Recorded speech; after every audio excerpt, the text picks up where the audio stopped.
Karibu mpendwa msikilizaji na mfuatiliaji wa St. Gaspar Media katika kipindi cha maisha ya watakatifu. Leo tarehe 25 Februari tunasikiliza na kutafakari juu ya maisha ya Mtakatifu Walburga Bikira. Walburga alizaliwa mnamo mwaka 710 huko nchini Uingereza. Baba yake Richard alikuwa mfalme mdogo wa Saksoni ya Magharibi na mama yake aliitwa Wina. Alikuwa dada wa Mtakatifu Bonifasi, misionari muasisi wa Ujerumani. Akiwa na umri wa miaka 11, Walburga aliingia konventi ya Wimbron wakati baba yake na kaka zake wawili, Wilibaldi na Winibaldi, wakianza safari kwenda nchi takatifu kwa hija. Katika nyumba hii ya kitawa ambapo ilikuwa inasifika kwa utakatifu wa maisha, nidhamu na elimu, Walburga alikaa kwa muda wa miaka 26. Mnamo mwaka 748, Walburga, Lioba na kundi kubwa la watawa walikwenda Ujerumani kuanzisha nyumba za kitawa. Walianzisha nyumba za kitawa ambazo baadaye zilikuwa kitovu cha uinjilishaji nchini Ujerumani. Baada ya mafunzo ya miaka kadhaa, Walburga aliteuliwa kuwa mkuu wa nyumba ya Heidenheim huko Bavaria. Walburga alikuwa na busara na fadhila nyingi. Kwa sababu hiyo, alipewa madaraka ya kuwaongoza watawa wa kiume na wa kike.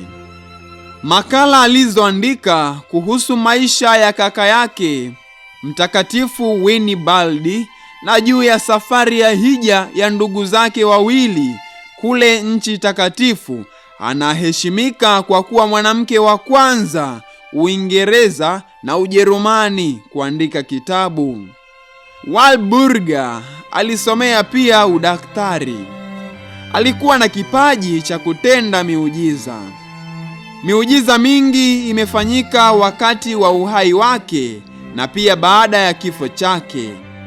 Alifariki dunia mnamo tarehe 25 mwezi Februari mwaka 779. Mwili wake ulizikwa mahali alipozikwa kaka yake Mtakatifu Winibaldi katika kanisa la Msalaba Mtakatifu Eichstätt huko Ujerumani.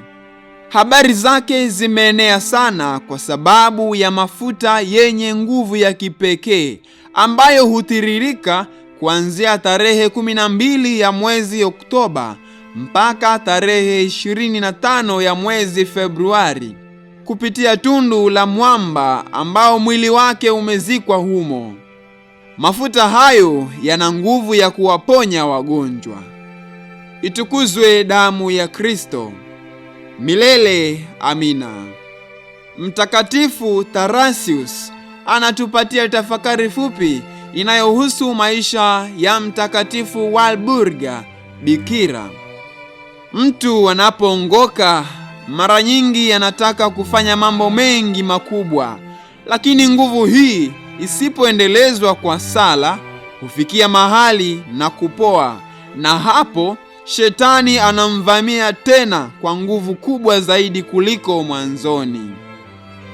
Watakatifu wengine tarehe 25 Februari: Mtakatifu Flaviani, Mtakatifu Etelbeti, mwenye heri Sebastian Aparisio, watakatifu Victorinus, Victori, Nisefori, Claudianus, Dioscorus, Serapion na Papias wafiadini wa Misri, na pia watakatifu Donatus, Justus na Herenas wafiadini wa Afrika Kaskazini. Mtakatifu Walburga Bikira, utuombee.